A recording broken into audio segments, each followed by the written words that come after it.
చుట్టూ పచ్చని పొలాలు, ఆరోగ్యంగా ఉండాల్సిన గ్రామస్తులు ఈరోజు అస్వస్థతకు గురవుతున్నారు.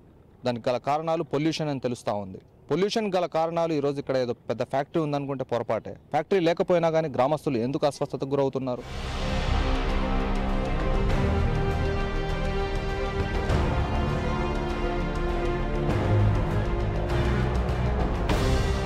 రంగురంగుల పక్షులు ఎలా ఎగురుతున్నాయో చూసారా? ఖమ్మం రూరల్ మండలంలోని దానవాయిగూడెం, రామన్నపేట గ్రామాల్లో ప్రతిరోజు కనిపించే అద్భుతమైన దృశ్యం ఇది.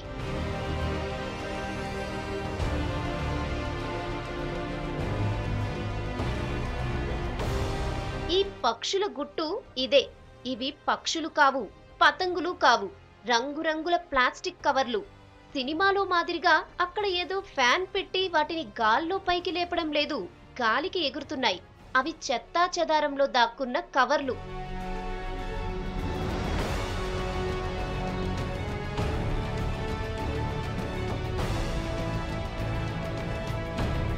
ఖమ్మం రూరల్ మండలంలోని దానవాయిగూడెం, రామన్నపేట గ్రామాల్లో ఉన్న చెత్త డంపింగ్ యార్డుల్లో కనిపిస్తుంది ఈ అపురూప దృశ్యం. యార్డు ఉన్నా కూడా అక్కడి నుంచి వెళ్లిపోలేని పరిస్థితి వీళ్లది. 2003లో దానవాయిగూడెంలో 2500 మందికి, రామన్నపేట గ్రామంలో 1500 మందికి ఇళ్ల స్థలాలిచ్చింది సర్కార్. అక్కడే ఇళ్లు కట్టుకున్నారు. అందుకే ఎటూ పోలేరు. 2 గ్రామాల్లో కలిసి 10,000 మంది జనాభా ఉన్నారు. వీళ్ల ఊళ్లకు ఆనుకునే ఉన్న ఈ డంపింగ్ యార్డ్లోనే ఖమ్మం సిటీ చెత్తంతా తెచ్చిపోస్తున్నారు.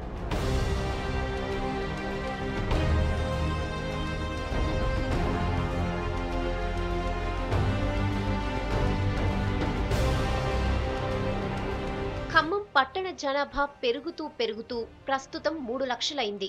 జనాభాతో పాటే ఇళ్ల నుంచి వచ్చే చెత్త కూడా బాగా పెరిగిపోయింది. ప్రతిరోజు టన్ను నుంచి 1.5 టన్నుల చెత్త ఉంటోంది. ఈ చెత్తను పడేయడానికి దానవాయిగూడెం, రామన్నపేట యార్డే దిక్కు. అక్కడ లక్షలు ఖర్చు పెట్టి షెడ్లు వేసి మొత్తం సిటీ చెత్తను యార్డుకే తరలిస్తున్నారు.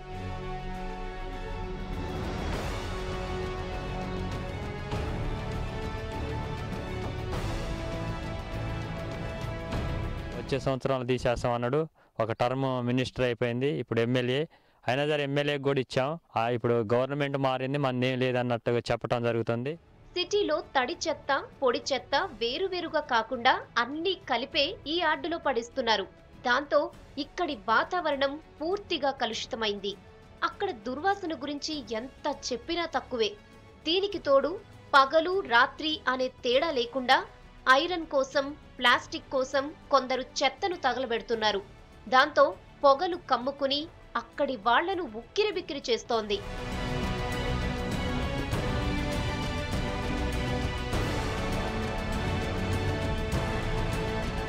దుర్వాసన కారణంగా, ఈ పొగ కారణంగా 2 ఊళ్ల ప్రజలు ఊపిరాడక దగ్గు, ఆయాసంతో నిత్యం నరకం అనుభవిస్తున్నారు.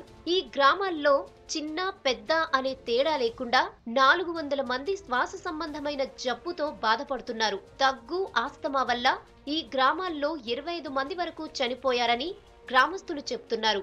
కలెక్టర్లు మారారు, కమిషనర్లు మారారు, కానీ డంపింగ్ యార్డ్ మాత్రం మారలేదు. సుమారుగా 100 అడుగుల దూరంలో ఉన్నటువంటి దానవాయిగూడెం కాలనీ, దానవాయిగూడెం ప్రజలు అనేక రకాల అవస్థలు పడతా ఉన్నారు. వానాకాలమేమో దుర్వాసన, ఎండాకాలం కాలిస్తే వచ్చే పొగ.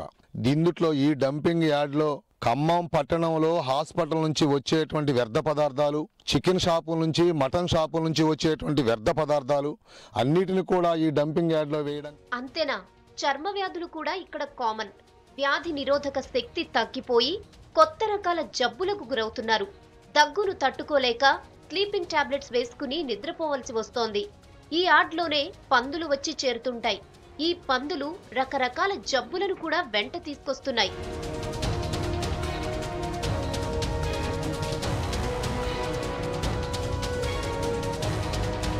ఈ యార్డులో వేసే చెత్తే తమ భర్తలను మింగేసిందని, తాము కూడా మరణానికి దగ్గరలో ఉన్నామని దీనంగా చెప్పుకుంటున్నారు. మా వారు కృష్ణమాచారి ఈ డంపింగ్ వాసనకే బాగా వాసన పీల్చి అది తట్టుకోలేక తగ్గేవాడు, ఆయాసం ఎక్కువయ్యి చనిపోయాడు. రోజు నా పరిస్థితి కూడా అదే అయింది. ఇప్పుడు రోజు సాయంత్రం కాగా పిరవలేకపోతున్నాం. పొద్దుదాకా ఎట్లా సాయంత్రం అగరబత్తీలు సంబరాన్ని పొగ అన్ని వేసుకొని ఎట్లా నిద్రపోతున్నాం. జంతు కళేబరాలు, హాస్పిటల్స్ లో వేస్టేజ్, ఇలా ప్రతిదీ ఈ యార్డులో ఉంటుంది. దాంతో ఇక్కడి వారు ఆస్తమా వంటి జబ్బుల బారిని పడడం ఖాయం. మంచం పట్టి నానా అవస్థలు పడుతూ హాస్పిటల్ ఖర్చులు కూడా భరించలేక ఎన్నో ఇబ్బందులు పడాల్సి వస్తోంది. మొన్న కూడా ఇద్దరు చచ్చిపోయారు. దీనివల్ల ఇద్దరు చచ్చిపోయారు, ఊపిరాడకనే చచ్చిపోయారు. చిన్నపిల్లగాళ్ళు చాలా అసలు ఇక్కడ నచ్చనట్టం అంటే 6-7 సంవత్సరాలు బట్టి దగ్గర దగ్గర ఒక 25-30 మంది ఇంట్లో ఉన్న మరి జనం అని 500-600 మంది ఉంటుంది దగ్గర. ఈ చెత్త కారణంగానే చర్మమంతా పొడిబారి మంచం మీద నుంచి లేవలేని దుస్థితిని కొంతమంది ఎదుర్కొంటున్నారు. అసలు వారికొచ్చిన జబ్బు ఏ జబ్బో అని డాక్టర్లు కూడా సరిగ్గా చెప్పలేకపోతున్నారు. అవి పడట్లేదు సార్. ఒకటే కాళ్ళు చేతులు గుంజుడు, సొచ్చు రావటం. ఆటోలు ఎక్కించుకొచ్చి ఎడబోయి ఉంచుతారు, మళ్ళీ ఈ నుంచి ఎక్కించిపోయి అక్కడ ఆ ఇంట్లో పండుకుంటున్నా. ఇంకోటి మా ఆయన ఈ సంవత్సరం అయింది, ఇది 4వ ఇట్లా రావటం. వస్తుంది పోతుంది.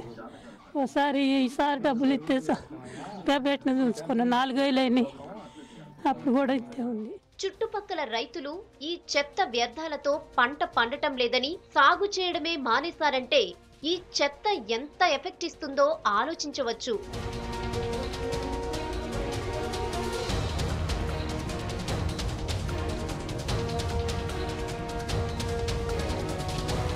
చెత్త కారణంగా పందులు, కుక్కలు చేరుతున్నాయి. చెత్తలో ఉన్న తినే పదార్థాలు నోట్లో కరుచుకుని గ్రామాల్లోకి, సందు దొరికితే ఇళ్లల్లోకి చొరబడి చికాకు పెడుతున్నాయి.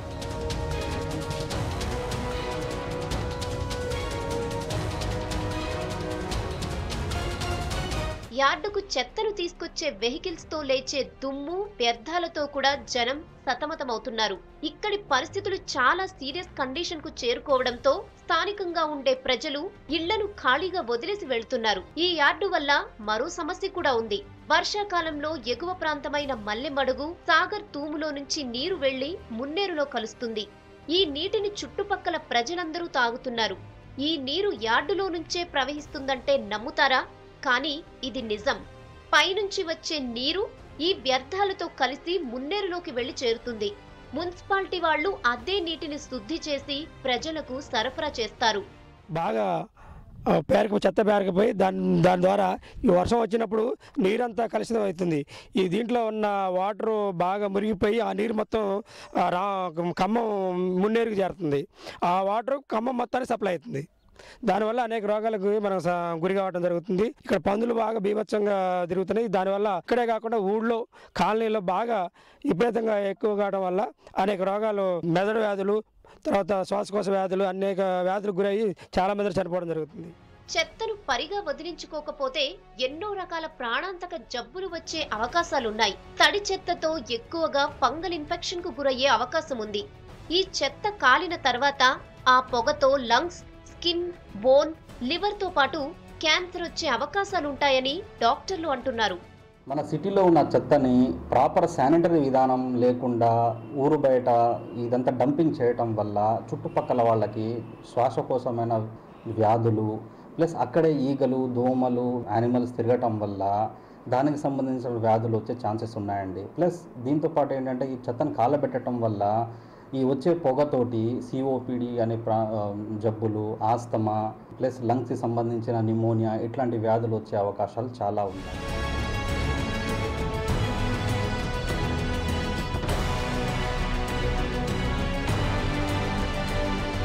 నగరంలో ప్రతిరోజు 1.40 టన్స్ చెత్త ఉత్పత్తి అవుతున్నట్లు అధికారుల లెక్కలే చెబుతా ఉన్నాయి. అందుకని చెప్పేసి ఈ 38 ఎకరాల్లో డంపింగ్ యార్డ్ని ఏర్పాటు చేయడం జరిగింది. యాక్చువల్గా దీంట్లో నుంచి పవర్ ప్రొడ్యూస్ చేయాలని చెప్పేసి భావించిన అధికారులు ఢిల్లీలోని ఓక్లా లాంటి ప్రాంతంలో ఏ విధంగా అయితే చెత్త ద్వారా పవర్ని జనరేట్ చేస్తున్నారో అదేవిధంగా ఇక్కడ కూడా అదే పద్ధతిని అనుకరించి ఇక్కడ కూడా పవర్ని ఉత్పత్తి చేయాలని చెప్పేసి భావించారు. అందుకని చెప్పేసి ఇక్కడ కోట్ల రూపాయలు వెచ్చించి కొద్దిగా మెషినరీ, అదేవిధంగా లక్షల రూపాయలు వెచ్చించి ఇక్కడ షెడ్లను కూడా ఏర్పాటు చేశారు.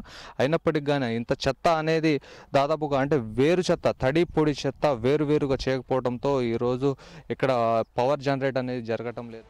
నిజానికి సిటీలోని డివిజన్ల నుంచి తరలించిన చెత్తను ఉపయోగించి ఈ యార్డులో కరెంట్ ఉత్పత్తి చేయాల్సి ఉంది.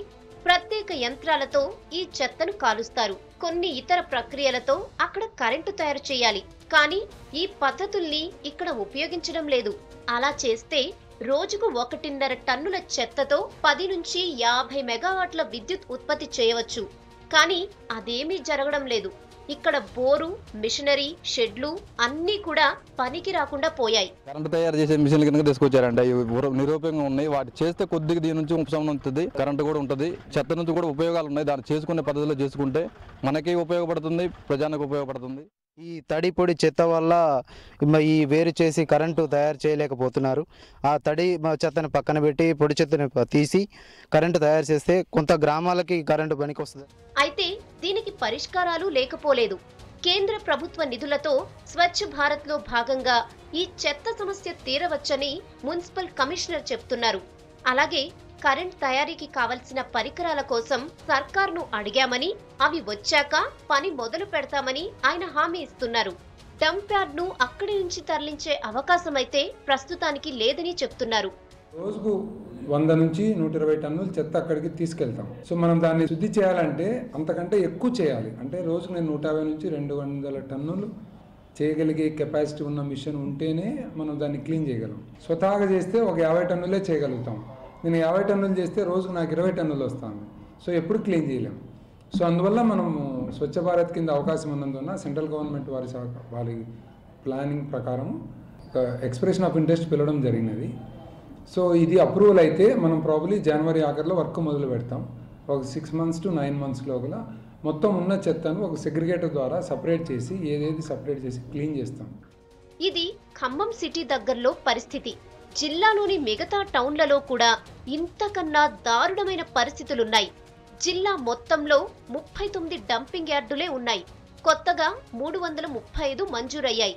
వీటిలో ఇప్పటికీ కేవలం 78 డంపింగ్ యార్డులకు మాత్రమే పనులు ప్రారంభించారు. ఈ డంపింగ్ యార్డ్ వల్ల ఎంతో మంది ప్రజల ప్రాణాలు గాల్లో కలిసిపోతా ఉన్నాయి. ఇంత నష్టం జరుగుతున్నా కానీ అధికారులు పట్టించుకోవడం లేదు. డంపింగ్ యార్డ్ నుంచి తరలించాలనే డిమాండ్ ఎప్పటి నుంచో ఉన్నా కానీ అధికారులు నిమ్మకు నీరెత్తినట్లు వ్యవహరిస్తూ ఉన్నారు. ఇప్పటికైనా సరే సర్కార్ చొరవ తీసుకొని డంపింగ్ యార్డ్ని తరలించాలని ఇక్కడున్న స్థానికులు డిమాండ్ చేస్తున్నారు. వీడియో జర్నలిస్ట్ షర్షద్తో కదీర్, V6 న్యూస్, దానవాయిగూడెం.